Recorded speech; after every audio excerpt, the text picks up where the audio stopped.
Hello everybody and welcome to Zuma Blitz Tiki Talk. I'm Scott Willoughby and I'm very happy to have you here for our first ever episode of what's going to be our weekly Zuma Blitz talk show.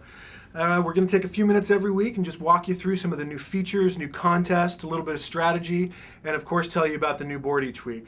Want to get right into it this week with a great new feature we recently rolled out, and that's the More Stats screen. Some of you may have noticed toward the end of last week, you noticed at the very end of your game on your scoring screen, there's a little button up in the right corner that says More. You click that and you roll up the More Stats screen. It gives you a lot of detailed information about how your score is calculated and where it comes from. Things like your chain bonuses, your fruit shots, your gap shots, all that good stuff that's really going to help you figure out where you can improve your game and where you're already doing really well. Now, one of the best ways to improve that score is with one of the fundamental concepts of the game, and that's the chain bonus, which is the subject of this week's Tiki Tip. So the chain bonus occurs when you start forming chains. Now, chains occur when you get several consecutive matches in a row. And the bonus starts when you get to 6 consecutive matches, at which point you'll get 200 bonus points for that shot.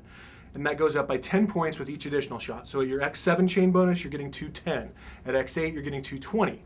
Now, what's important to remember is these points are calculated before any other multipliers or speed bonuses or anything like that are added on.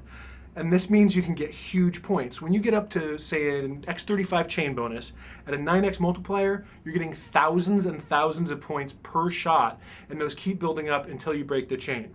Now, you break a chain if you miss a shot, obviously, or if you just fail to make a match. You can also lose your chain by missing a cannon blast or a hot frog fireball, or by shooting for a fruit and not making it.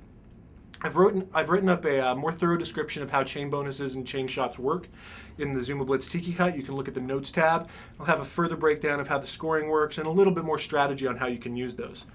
Now, one place you are going to want to use them is in this week's new board, which some of you may recognize from late December when we had it covered in snow for the holidays.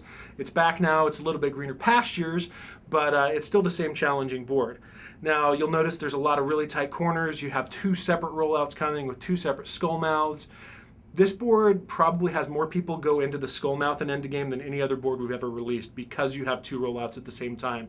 You got to keep track of them.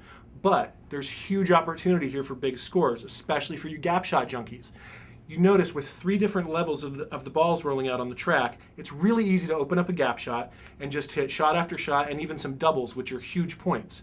You're also going to want to try out your explosive power-ups on this, things like your bombs and your chain blasts. Because the balls are so tight together, especially up near the corners, you'll take out a huge area with those blasts, and you can even get fruit that's hidden behind the corners with them. So use your chain bonus, use your gap shot techniques, and try out some of the explosive power-ups, and I think you're going to have a lot of success with this week's board. We're almost out of time, so that's going to wrap it up for this week. Thank you again so much for joining us on this first ever episode of Tiki Talk. I'm Scott Willoughby for everyone here at PopCap Games and Zuma Blitz. We'll see you next time. Thanks a lot.